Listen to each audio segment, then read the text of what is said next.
كيفك بشار؟ بأي غبنتك اخت الدنيا، صار 3 اشهر مش عم طلع ولا ليره، وحاسس انه ضيعت حياتي كلها اخر 7-8 سنين، واخذت رونج ديسيجن ميكينج بحياتي. كل اللي بعمري صاروا باوروبا، كل شخص حبيته ضحيتني فل تركني وصار بعيد عني وما في حدا بيحبني، وكل ليله عم نام لحالي على تخت كبير وعم بحس بوحده وزهقت من 28 سنه سوشيال. So I feel انه I'm hitting rock bottom و it's very difficult.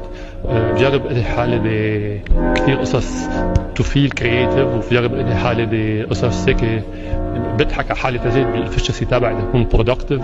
بس عيش ببلد كتير صعب، وكل وقت في نوع من بريشر اخو شرموطه من العائله من المجتمع ومن اصحابي ومن loneliness، وهيك I feel that I'm circling failure in a rapidly decaying